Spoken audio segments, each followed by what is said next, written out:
Hello, hello, hello, and welcome back to an all-new episode of Seriously with your favorite host on the planet, me, Annie. Sorry, guys. Recording a little later than usual today. I've been up for several hours, so I have a lot of energy. But no, welcome back to Seriously. We've got an all-new episode today. It's Thursday. You know what that means. Headline highlights. We're going to break everything down that is going on in true crime this week. And in case you missed it, I am officially 39 years old. I know. Go ahead and wish me a happy birthday, guys. No, I'm just kidding. I'm 39. I definitely feel it. I feel it like in my body, in my joints, and just in my all-around aura. So I actually feel more like I'm 39 going on 70, but that's a conversation for a later day. Welcome back to Seriously, Amy Colette O'Brien. Thank you. Welcome. Hello. You've never been here before, and I am just It's so nice delighted. to be in studio. I know. I'm Thank you for delighted having to me. have you here. Hello. Hello. I have grass stains. I was just about to say, could you do your laundry before No. you? Well, I was being the room mom that I am at my son's school, and I had to get there today because it's Teacher Appreciation Week.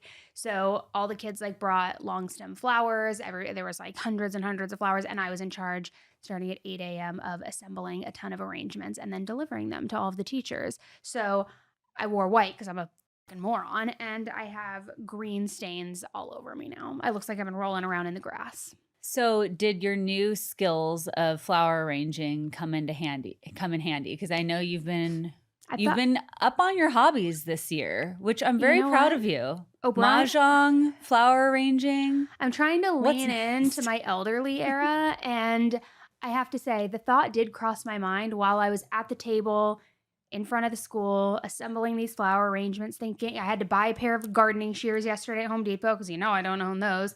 And I was thinking to myself, wow, my New Year's resolution of learning how to arrange flowers really would come in handy right now if I had done anything with it. And so, no, but I will say these arrangements slapped. They looked great. So There's that. But yeah, now I have grass stains all over me. But it did kind of get me in the spirit of wanting to learn how to arrange flowers and take a class. I'd love an arrangement. So maybe just saying. I thought you said you would want to learn. Well, I would love to learn too. Maybe we can have what could rhyme? What's a word that means flowers that starts with an M?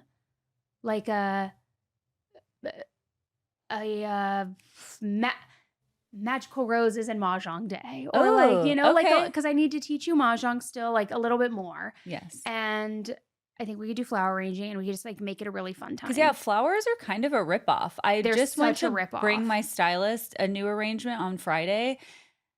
It was over $50 and it fit in the palm of my hand.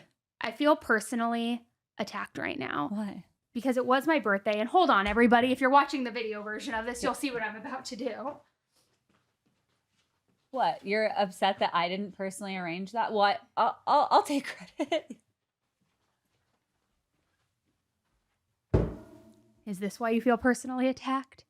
No. Were they really for your stylist, or were you drawing back on a personal experience from when you bought me flowers? No, I bought my stylist flowers on Friday, and then I bought you those for your birthday on Monday. And I love them. So that's why now I'm broke after buying all these flowers. And I would like so much joy.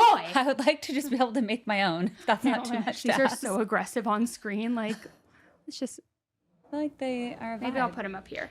I'm tangled up in the XLR cable. Great. I'm going to trip and fall and break my hip. Okay, sorry guys. You're probably could you shut up already? I do have some good news for all of you listening. We found our winners for the Crime Con giveaway.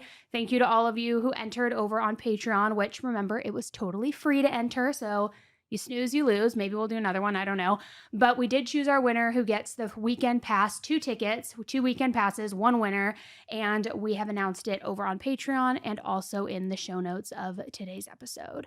Now, I have to say, before we get into all of the cases today, have you heard about this hantavirus breakout? Yes. I just watched a video from someone who's on the cruise ship. Yeah. The guy? Yes. It's giving COVID. No, it so is giving COVID. And look, I can appreciate the comment section more than anyone. That's the whole reason I'm on TikTok. It's not for the videos, it's for the comments. And I have to say, people making light of it, I understand why, and the callbacks to COVID, and like they're trying to find some levity in the situation, which fine, fair. And the comments are funny. I will give them that. But it's feeling like March 2020 again because I didn't read the comments. Oh, everybody's like, oh, good. I was hoping to try bangs again, or like, so, like I'm excited for lockdown, or like another one was like, bro, I'm finally an adult now. Don't do this to me. And like a lot of just like COVID comments, or like, I've been waiting for another lockdown, like all of these things. But no, it's really scary. It's obviously changing rapidly, so there probably will be new information by the time this episode releases. But as of the last time I looked, 3 people have died, 7 people have contracted or are symptomatic on the cruise ship. It is a very scary virus that can be passed person to person, apparently from this specific strain. And the way they contract it is through rodent feces, through like rats and mice. And I don't know if it's like because you eat their poo-poo or drink their urine or you like eat a rat. I don't know how all of that works, but it's now the virus is active on a cruise ship in the Atlantic Ocean. They are refusing to allow them to dock. There's approximately, I think, 149 people on board. And I think when I read there was like people from 23 different countries or something mixed in as well, which is like, that's scary because that could obviously spread pretty quickly. And I was reading, I kind of like went into a dark hole on it last night, that it has like a 40% mortality rate. Oh my gosh. And it's like, it starts shutting down your organs. It's like, it's very scary. I know this poor guy, the video I saw, which might've been the one you saw, he seemed very scared. Yeah. And I could only imagine being trapped and then you feel so helpless. You can't get off, which I understand why, but still. Yeah. I cannot even imagine how scary that must be because, yeah, they're refusing to let them dock, which I understand. They're trying to get the situation under control. But also, I was thinking, like, putting myself in that position last night. I was like, if I was on a cruise ship and I couldn't get off because of this virus and I couldn't see my kids and, like, I was scared that I was going to get the virus and, like, knowing there's a high mortality rate, like, it's just...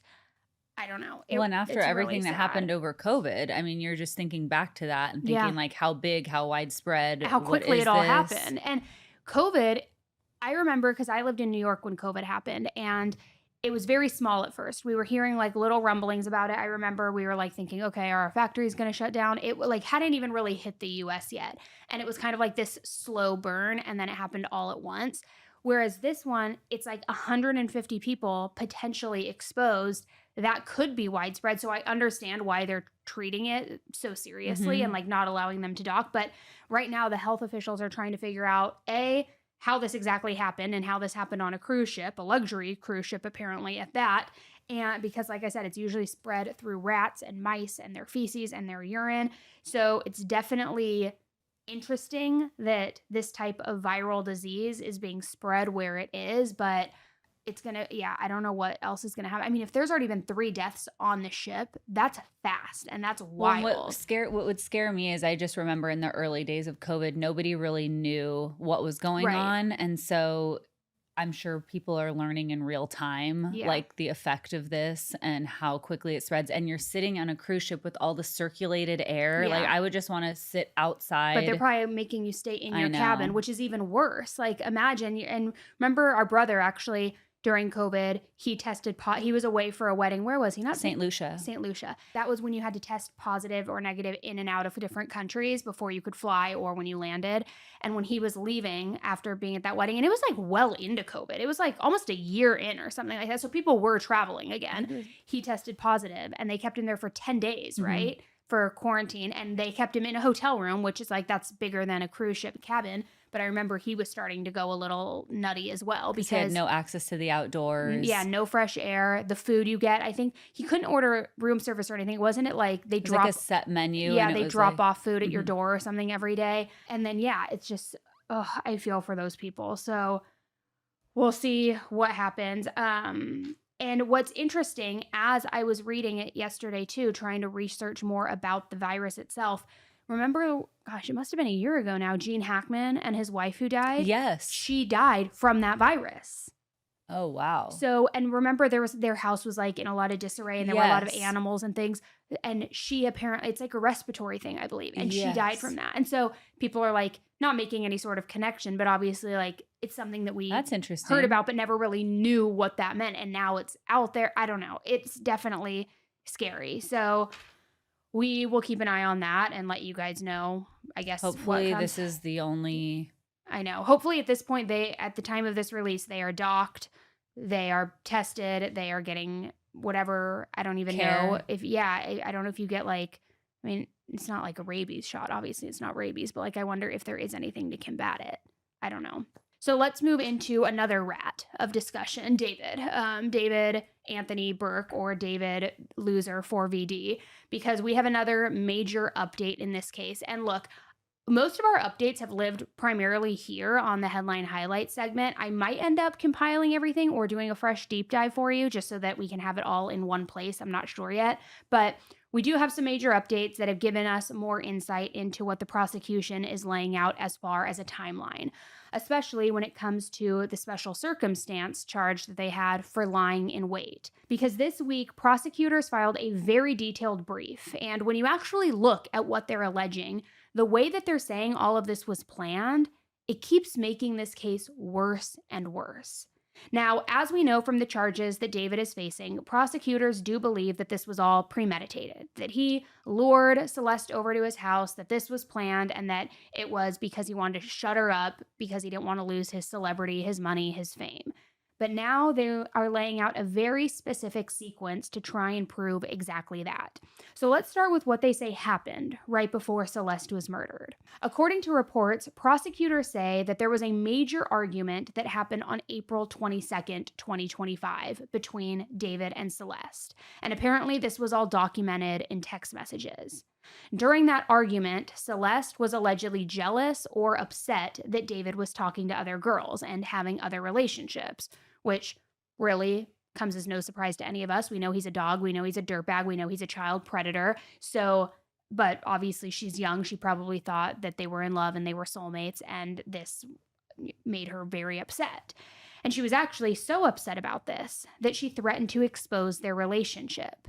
In a direct quote in these text messages, she threatened to end his career and destroy his life, which we have already heard about this being talked about a little bit in the past few weeks as far as motive, right? And now, though, we actually have the court documents as part of the timeline and the evidence. And we also have a little bit more context. Now, prosecutors are saying that this was not just a fight, that this was actually a turning point for David.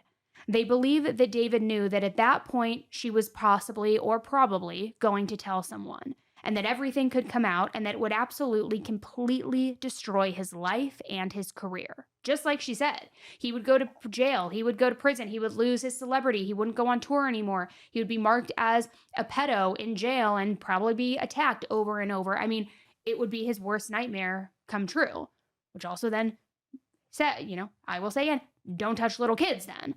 So this is where the special circumstance of lying in wait comes into play.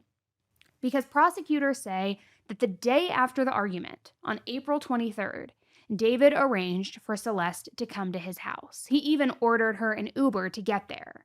So she arrived at his house around 10:10 p.m. And then, about 20 minutes later, he allegedly texted her asking where she was. But prosecutors are saying that at this point, she not only was already at the house, and they have that from the digital footprint of the Uber and the drop-off and all of that, but they're saying she was already dead at that point, within 20 minutes of arriving. And it also shows calculation and premeditation and him putting together this thoughtful plan because he's making this fake text message to her asking where she is, right? So now they're saying, obviously, that the message, the phone calls, the other text messages that followed for a few days after that were, of course, all part of this orchestrated, planned effort to make it look like she never showed up to his house at all. So right there, they're not just saying that he outright killed her, but they're saying that he was actively staging a cover story in real time. And then when you start to move into what they say happened after all of that, it gets even more calculated. Because according to the filing, in the days following Celeste's death, David stopped trying to reach out to Celeste at all. This was after April 26th. So they fight on the 22nd. He allegedly murders her on the 23rd. He sends a few follow-up texts and phone calls for 3 days after that. And then after the 26th, he goes radio silent. And at that point, he started ordering items online under a fake name, having those items delivered, though, to his house, which If you're going to use a fake name, maybe get a fake address too, my man. I don't know. It doesn't really seem very smart. So the timeline they laid out is very specific. On April 24th, he ordered a shovel. Then on May 1st, he ordered 2 chainsaws. On May 5th, he ordered a body bag. He also ordered heavy-duty bags and a blue inflatable pool. Then later, as we know, when they had found it on the property, he had ordered that burn cage, which we had talked about. It's basically like a makeshift crematorium. It gets up to thousands and thousands of degrees, which nobody would need something like that on their property unless you're trying to dispose of a body. So the picture being painted is obviously a very dark one because, as we know, Celeste's body was dismembered. We now have him with a digital footprint of buying chainsaws, a shovel, a body bag, all under this fake name after she was killed. And then you have the inflatable pool, which that's what a lot of people are actually really stuck on right now, because the court documents allege that this inflatable pool had been used during when David was dismembering her body so that it would hold the blood, it would catch the blood so that there wouldn't be spillover either into the ground, into his carpet, on the flooring, wherever he was at in the bathroom, so that it would conceal and contain the evidence and the DNA. They also say that the chainsaws he ordered days earlier were also used in that process, which, what kind of psychopath freak gets an inflatable pool, uses a chainsaw to dismember a 14-year-old little girl? Like, that is evil. And according to Celeste's autopsy, there were, in fact, very small blue plastic fragments that were embedded in her remains, which shows, not to get too graphic, but if the chainsaw goes too deep and it cuts into the plastic inflatable pool and then he goes back upward and it gets into her skin, it's just, there's proof of what he did. And an expert allegedly even matched those fragments right back to that inflatable pool. The pool itself was found in David's garage, and it reportedly had multiple cuts in it. So really, this isn't just a theory. They're pointing to actual physical evidence to back all of this up. So now, when you zoom out and you look at how the prosecutors are laying this out, it's very, very clear what they are building toward. And that timeline is exactly what they're using to support that whole lying in wait charge. Because in their view, this wasn't something that spiraled. This wasn't an accident. This wasn't a crime of passion. This wasn't an accidental overdose. This wasn't him then panicking and trying to conceal the body. This was something that he set up, waited for, and carried out. But even after that, it didn't stop there. Because while all of this stuff was happening, David was also making mysterious trips to Santa Barbara, which that's a few hours away from LA.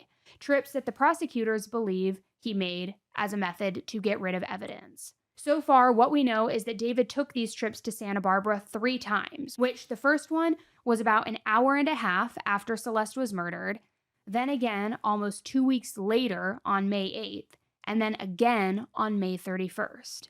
Now, it's not said exactly what David was getting rid of during these trips, but I will say this. Celeste's passport was found by a California Department of Transportation worker on the side of the highway in Santa Barbara in January of this year. So could he have been throwing her passport out? Was he trying to bury things at first? Did he then get paranoid and that's why he landed on disposing of her in the Tesla? Who really knows? And to be clear, these are all just allegations at this point. These are being laid out by the state. Nothing has been proven in a court of law. Nothing's been adjudicated, none of that.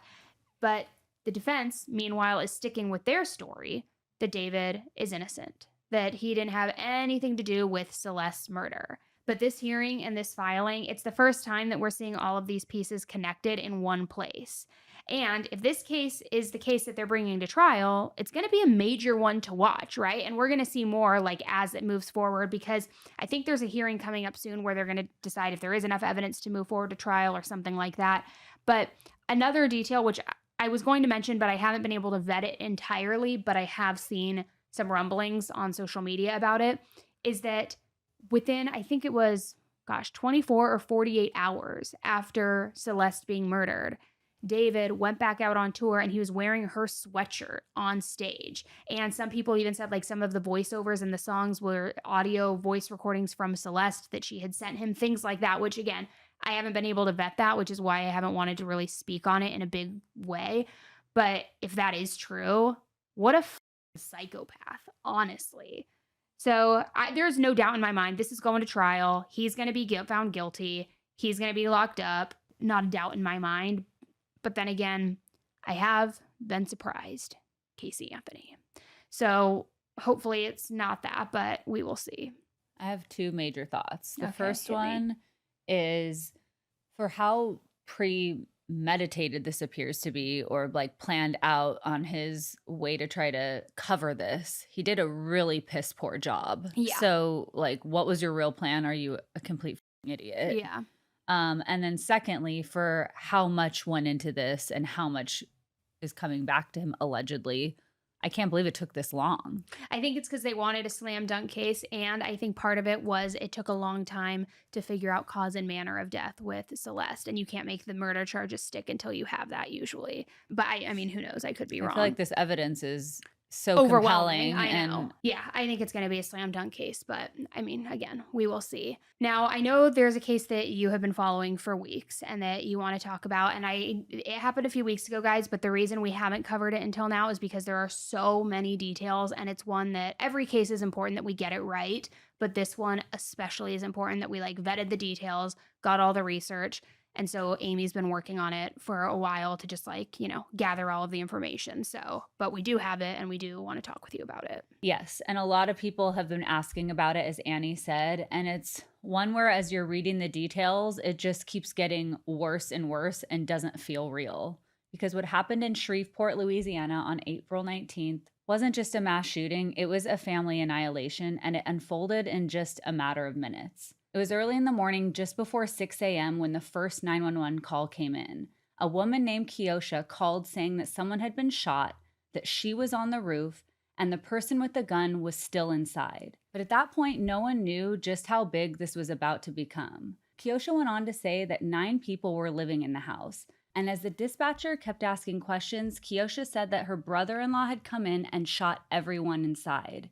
And as police were arriving to that house, another call came in. Another woman named Christina had called to report that her boyfriend had shot her in the face, taken her 3 kids, and left. And within less than 2 minutes of arriving on the scene of that first call and talking with Christina on that second call, police pieced together that these 2 crime scenes were connected and identified the shooter as 31-year-old Shamar Elkins. Now, police say that all of this started at Christina's house, and we don't know exactly what set him off at that house, but he did shoot Christina, and after doing that, he didn't stay there. He left, taking the kids with him, and drove to that second house, the same house where Kiosha had been on the roof. The house was quiet, most of the children inside had been asleep, and in what investigators believe was a very short window of time, he went room to room, and 8 children were shot and killed. 7 of those children were his own, and the 8th was his nephew. The victims were all incredibly young, ranging from about 3 to 11 years old. So just take a second and let that sink in, because in just a matter of a few minutes, while Kiosha was on the roof, on the phone trying to explain what was happening, this had already all taken place inside. But then he left. After everything that had happened inside that house, Shamar left again. He stole a vehicle and started driving, trying to get away from the area. But at that point, officers already knew who he was and what he had done, and they were actively looking for him. So this quickly turned into a chase. Law enforcement tracked him into a nearby area, and eventually they caught up to him. And there was a confrontation, and that's where everything ended. Shamar died at the scene, and depending on the report, it isn't entirely clear whether that was from police gunfire or if it was self-inflicted. But either way, he never faced charges for what happened that morning. So now when you zoom out and look at what may have led up to this, investigators say this all appear to be rooted in a domestic situation. Shamar and Christina were in the middle of separating, and they were actually scheduled to be in court the very next day. And people close to him say that he had been struggling emotionally as that relationship was falling apart. But still, that doesn't make sense, because when you look at the timeline, this wasn't something that spiraled over the course of hours. This was fast, and it was deliberate and targeted entirely at his own family. 8 children gone in the matter of minutes. So since then, investigators started digging into how Shamar even got that gun in the first place. And that is what actually led to an arrest. A 56-year-old man named Charles Ford was taken into custody just days later, facing federal charges tied to that weapon. He's now charged with being a felon in possession of a firearm and for lying to federal agents. And when you start looking at that piece of it, it gets very complicated because it turns out that gun did not belong to Shamar.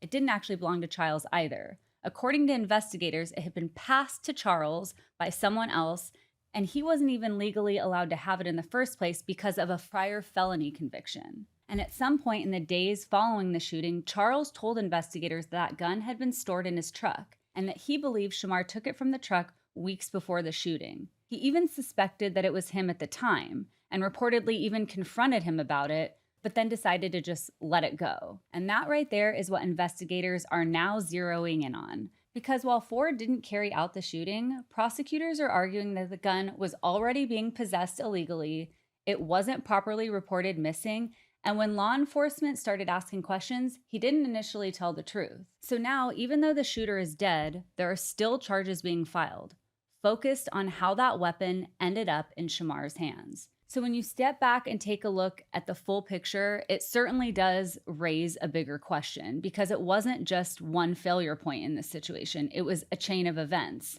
So even after everything happened that morning, the investigation is still unfolding, trying to piece together not only how this all happened, but how it was even possible.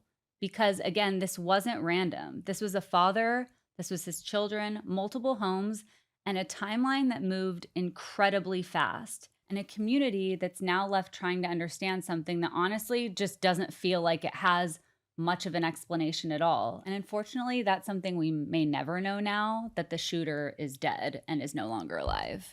I remember when this first happened, I had read different things out there, not that this excuses anything, that he was suffering from PTSD and that he may have served in the military or something. I read that too. Yeah, which again, that doesn't necessarily, I mean, look, I actually am not one to speak on that. I would imagine that doesn't mean that somebody suffers so badly they annihilate their entire family, but maybe it does. Obviously, I've never been in any situation like that.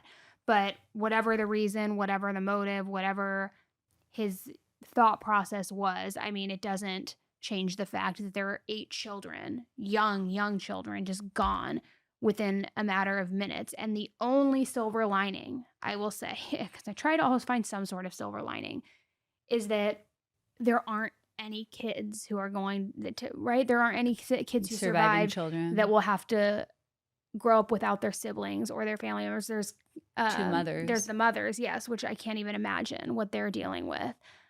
Well, that's where I was a little bit, because I was thinking if it's a domestic dispute, I know that oftentimes men will go after the children because they know that's going to ultimately hurt the woman. But I know he shot the first woman in the face, so I don't know if his intention was to kill her as well.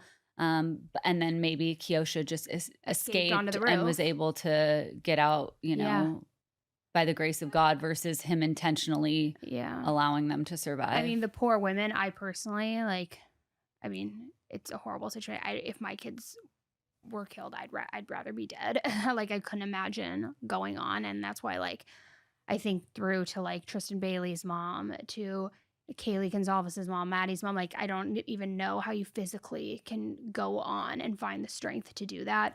But again, I would try to at least not have the peace, but know that the kids were all together. And how do you explain that to a 2-year-old or 3-year-old that your siblings aren't coming back? I don't know. Well, and the nephew, I don't know if the nephew had siblings. Right. And it's hopefully those 2 poor women can find comfort in each other. I know. But I can't imagine. And now not having any answers. No. And being those investigators who got both of those calls. And I mean, that just happened so fast. I know. To piece it all together. There is no silver lining. This whole thing is just awful. It is such a tragedy.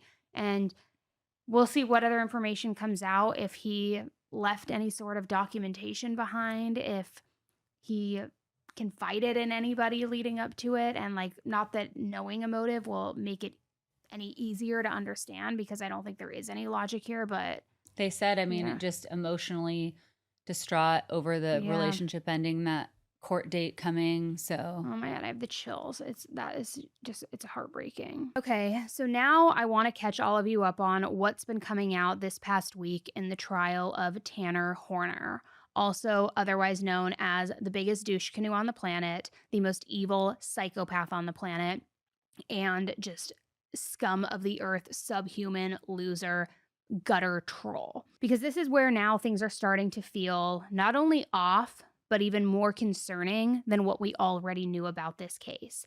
Not because the case itself has changed, but because new details are now coming out that are just awful. Now, for those of you who aren't familiar with this case, it's the case of Athena Strand, a beautiful, young, 7-year-old little girl who was abducted by the FedEx driver who was dropping off a Christmas gift at her house one morning. And this trial has been going viral. I would imagine you probably have seen it somewhere on your feed. The audio, the video from the truck, what he said to her, the whole thing is just awful, and it's everybody's worst nightmare, every parent's worst nightmare too. And I did release last week a deep dive on the case, giving you all of the background, because I first covered this when it happened back in 2022. We spoke to neighbors. We had a little bit clearer of an understanding of Tanner's background and allegations that had previously been made against him by other women. So that deep dive was released last Tuesday, but not on this feed, on my 10 to Life feed. So I will link it in the show notes for you, that episode. But if you want to get familiar with the case, because you're not super familiar, definitely go listen to that. But you probably, again, have seen the trial on your feed somewhere. So that is the case that we're talking about. Usually people say Athena Strand's name at the beginning of it. And I know I led with Tanner's name, but that is the case. So anyways, in regards to the trial, there are a few specific moments that people keep asking about. So I want to walk through them. So first, this came out during testimony that was tied to the mental health evaluation of Tanner that they had done. During that evaluation, Tanner described what he did to Athena in a way where he compared it to, quote, making a deal with the devil. Not in a literal sense, but the forensic psychiatrist who talked about this, Dr. Eileen Ryan, said that, quote, in his mind, he believed that by taking Athena's life, he was saving his own life and his own career. Which I know, hearing that, you're probably like, what? What is this guy even talking about, and how can he even mentally think that? So in court, it was framed more as how he tried to explain or justify what he did. Almost like trying to make it make sense in a way where it distances himself from it, which we saw some of this early on with his story of his alter ego. Zero is who he called him. So now we're seeing it again with this deal with the devil that he, this deal he made with the devil detail that he's saying.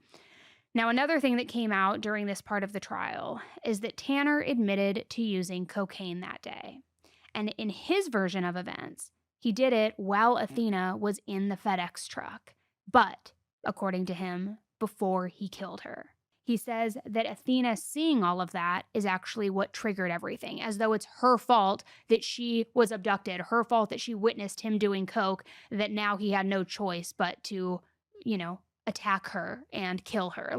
Get real. In his mind, though, he said that if he let her go, she could tell someone, and his life would be over. So that is when his apparent fear started spiraling, which again, yeah, your life might be over, but so you say what? It's either her life or my life? Come on. Then we also found out that on top of doing cocaine while Athena was in the truck, scared, watching him, asking where her mom was, he also did more in the middle of everything that he was doing to her. Which I'm not going to go into details about what he was doing to her. You either know from the deep dive or from watching the trial yourself. I don't think we necessarily need to repeat it, especially because of how really graphic all of it played out.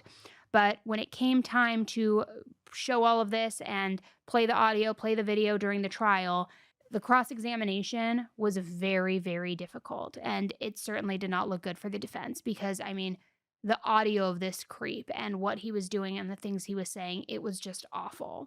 And with that brings us to the other thing that we need to talk about, which I know a lot of people have been asking about and mentioning, and it's the DNA. Very early on, it was said that there was no physical proof that Athena had been and that there was no, I don't want to say the exact phrase, something about physical trauma or indication, something like that. But now this piece of information is something that people are really locked in on right now. Because during cross-examination this past week, while Dr. Eileen Ryan was on the stand, the prosecution brought up that there had been, in fact, male DNA found inside Athena. And the way that the prosecution presented this, it really jolted Dr. Ryan and stopped her in her tracks, which, listen to this and watch this if you're watching the video version. Did you read the DNA reports in this case? I know there was DNA. Right. And you know where it was found in Athena, right? Not in Athena. I'm not aware that there was any DNA found in Athena. You didn't read that they found DNA both in her vagina and her anus?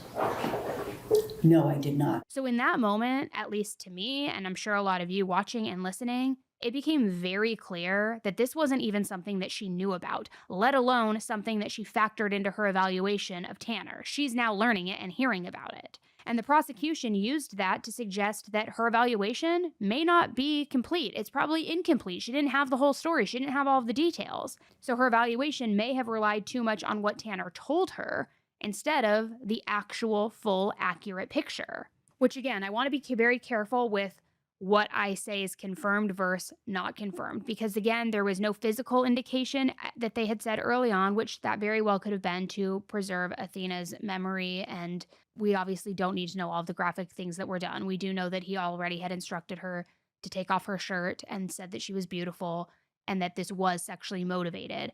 Now hearing that there was DNA found, it feels as though it was sexually motivated. Not to say, though, and again, not trying to get too graphic here with the what ifs, but it could be something that he did post-mortem and DNA still ended up on her or inside of her, so I just don't want to say outright because I don't have enough knowledge or information to say outright that she was sexually assaulted, and I would hate to put that out there if that's not true. So I just want to talk about the DNA comment, that they found it in her, and what that could potentially mean. So anyway, the trial finally came to a close this week, and let me tell you, closing arguments were incredibly tense.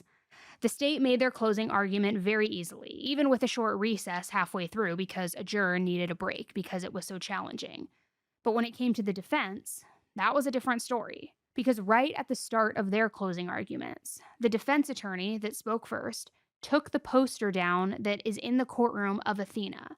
It had been in the courtroom all 4 weeks of this trial, and now they took it down, which that obviously did not go over well with people who were watching or the jury. Reports say that there were even a couple of jurors who wouldn't even look at the attorneys as they spoke after doing that, which I think that says a lot. During all of this, too, Tanner's attorney tried to argue that Tanner did not receive a fair trial and that the judge should remove the death penalty from the table because of all of the media attention, the death threats that Tanner's received, and that this just has not been fair because of how polarizing this case has been.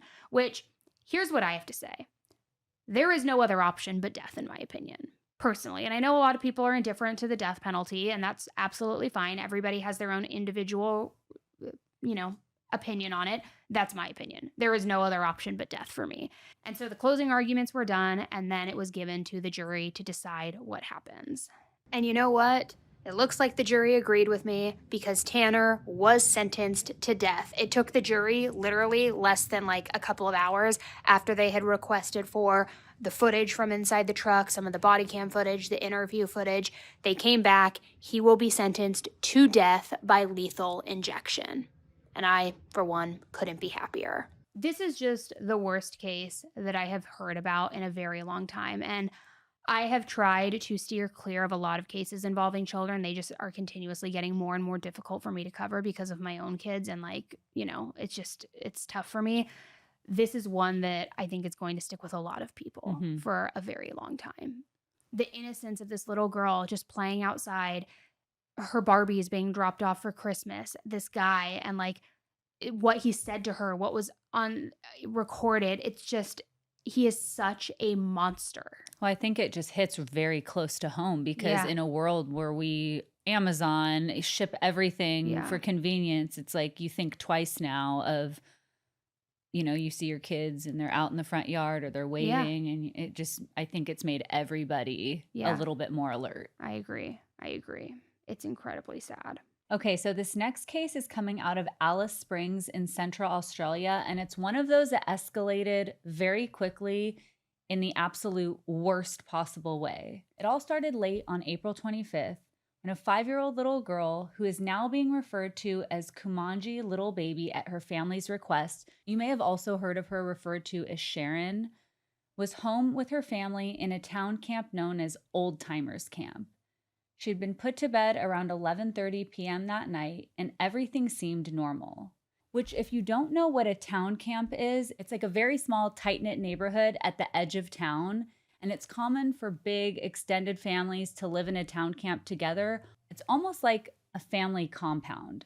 So this little girl went to bed around 11:30, but then just a couple hours later, around 1:30 in the morning, her family went to check on her, and she was gone. And almost immediately, this raised alarm bells, because this is a place that a child could wander off and not easily be located since it's near the Todd River. And it was noticed by investigators that the doors and fly screen were left open when they came to the house. But police quickly started treating this as suspicious and very possibly even an abduction. And the reason for that was because there was already someone on their radar. A 47-year-old man named Jefferson Lewis had been staying at the home and was believed to be one of the last people there when she disappeared.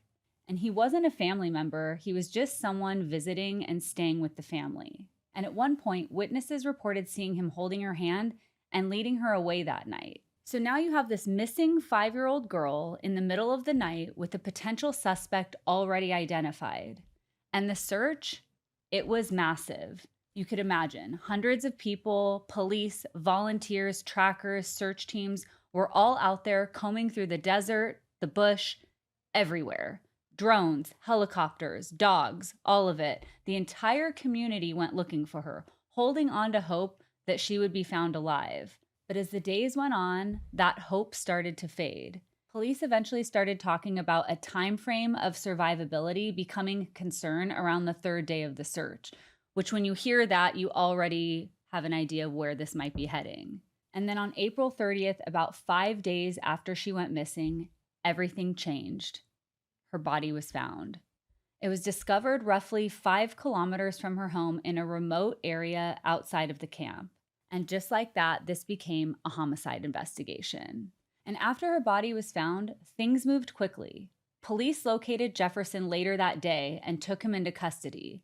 He was transported to a local hospital for treatment of injuries because locals in the town camp beat him before police found him, understandably, and then formally arrested and charged him with murder along with 2 counts of. And something else that's really important here is that Jefferson had just been released from prison only 6 days before this happened. He reportedly served an 18-month sentence after pleading guilty to aggravated assault, plus another 3 months for resisting police. And this wasn't the first time that he had been to prison, because over the past 10 years, he had spent over 5 years of that in and out of prison for separate, serious, violence-related offenses. And that has become a huge point of conversation, not just about this case, but about broader system failures, safety concerns, and how something like this could even happen. And all of the aftermath of this has been insane. After his arrest, tensions in the community boiled over, as you could imagine. Crowds gathered outside of the hospital where he was taken, police were called in, and there were even reports of riots and arrests as people demanded justice, which you can see here in this video. These were the scenes outside Alice Springs Hospital. Inside is Jefferson Lewis, the man arrested over the alleged murder of the 5-year-old girl who her family wished to remember as Kumanjayi little baby. Protesters demanding police hand the accused over to be dealt with by the community. Locals say Lewis was beaten before police arrested him in Charles Creek, bringing to an end one of the Northern Territory's biggest manhunts. And I say to Jefferson Lewis, we're coming for you. Because this case, it hit hard. A 5-year-old little girl taken from her bed in the middle of the night, a massive search effort, and then just days later, the absolute worst possible outcome. And right now, this case is still unfolding, and like many of these cases, there are still a lot of unanswered questions, even though he has formally been charged, because we don't know what happened in those hours after she was taken, and we still don't exactly know the why. I'll tell you the why. Because he's a predator. Well, yes. And then I was curious. So why he obviously was trusted by the family. Why are they allowing him to live in or stay in their home and then in this close township? I wonder if they know his background and know all of that. I mean, I would imagine or maybe he had been released 6 days earlier. Maybe he's like, I have nowhere to go or something. Who knows? But here's my fucking problem with all of this, especially here in California too. They are releasing child predators once they hit, I think it's 60 years old or like 63 years old or whatever. It's like they consider that because their age, they're no longer a risk to society. I know this guy's 47 years old, but here's the problem. And we've talked about this with defense attorneys, psychologists, you name it. It's not about mobility or the sex act itself. It's something that is programmed in their mind. So absolutely. You don't age out of being a pedo. You don't age out of being a predator. So the fact that they're now saying and arguing, and this again is a broader issue, but also specifically to California, the fact that they're saying, oh, it's overcrowded, we need to release people, so we're going to release these which they're not even elderly. Hello, I know 60-year-olds who are in better shape than I am, truthfully, honestly. So it's like, but they're going to age out of it. They're not a risk. This is a perfect example that this was a reoffender. This is somebody who went in and out of the system, and it is something that is programmed in their mind that even castration doesn't help. Because again, it's not about the physical act and it's not about the release. It's about the power. It's about the control. It's about the desire. And that does not change. So like, this infuriates me for that. I hate California for that. Like, it's just such a bigger problem. Well, and if you are going to make the decision to take a risk of housing somebody that has an extremely violent past, take that on for yourself. Right. But you do not put your own child. No. And I mean, I don't want to shame the parents because I guess I don't know the exact scenario. We don't know the However, situation. and for them, I'm sure, obviously, this is devastating. They've lost a daughter, but also a very trusted person to them has done this. But how trusted was he? Like, and again, we don't know, and I know we're going to learn more, but like, how well did they know him? He had just been released 6 days earlier. Did they have history with him in the past? I mean, it sounds like the township was a close-knit group already, and then to be allowing so maybe it's kind of like an understanding in the community that when people like fall on hard times, like you take help them in, out, or like, I have a bed until you figure it out. I don't know, but this infuriates me. And again, how people are letting child predators back on the street, I will never understand it. Absolutely. I will never understand it, and I will never be okay with it. Speaking of weird cases and this kind of, adjacent, have you seen the new Netflix docuseries, Should I Marry a Murderer? No. I need you to watch it. Okay. I have so many thoughts. And if you guys have watched this at home, let me know in the comment section. I have a lot of thoughts, and I think I have a couple hot takes as well. I need you to... It's a series? It's your homework. Okay. It's 3 episodes. Oh. Easy watch. It's in Scotland. I'm going to be curious if you have the same opinion I have. Okay. But we will recap next week on Headline Highlights. And this is homework for all of you at home, listening or watching. I want you to watch it as well. And then we can get the whole class together next Thursday. All right. And I will be the teacher, and I will share my thesis on this docuseries and my thoughts and my hot takes. And we love an Elise hot take. Some people don't. Because sometimes it's a little too hot. It's a little sizzling. It's a little hot in here. It's getting hot I knew that was in here. coming. So don't take off all your clothes. We love somebody who can sense. It's not that kind of show. It is not that kind of show. Okay, that's it for Headline Highlights. Make sure to check if you are the winner of the CrimeCon giveaway. It's in the show notes, also announced on Patreon. This week,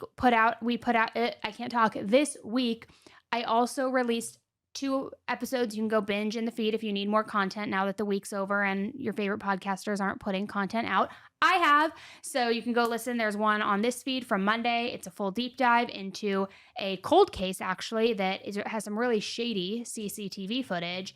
Then on the 10 to Life feed, a case about a 17-year-old, and something happened to her while she was sleeping next to her baby. It's very eerie, a wild one. And spoiler alert, there will be a bonus episode tomorrow on this feed and on YouTube. So if you are not subscribed on YouTube, press the subscribe button so that you don't miss the bonus episode. It's outside of the normal release schedule. And if you're listening to this, make sure you find the little follow button on Apple or Spotify or whatever you're listening on and follow, because I've got a new episode coming at you first thing tomorrow morning, a deep dive into a case that we have been talking about. So it made me think of something when you said listening when your other podcasters don't have anything on. Would you ever do a weekend episode? I probably would. It would just depend. I feel like that's when I need new content. I know. I fight with my agent all the time. If you're listening, you know who you are. Because I will text him and be like, I'm ready for a daily show. I'm ready to do a daily. And he's like, Annie, you need to like chill. I know you want to do a lot, but like relax. I need a good Saturday, Sunday new show. I know. We already have Monday, Tuesday, Thursday, every other Friday, and now a bonus episode Friday, which I think we're putting out in total between this and Patreon 16 episodes a month. Can you get to work? I need to get my shit together. Can you wash the grass lazy. stains off your shirt and get to work? I'm just rolling around in the grass, apparently. All right, guys. So, yeah, daily show. Leave it in the comments. Let my agent see it. Daily. He's going to kill me. All right, guys. Have a great rest of your Thursday. An amazing weekend. I will be back in your ear tomorrow. Tomorrow. I'll love ya. Tomorrow. It's only a day away. I need a Daddy Warbucks in my life. All right, bye guys.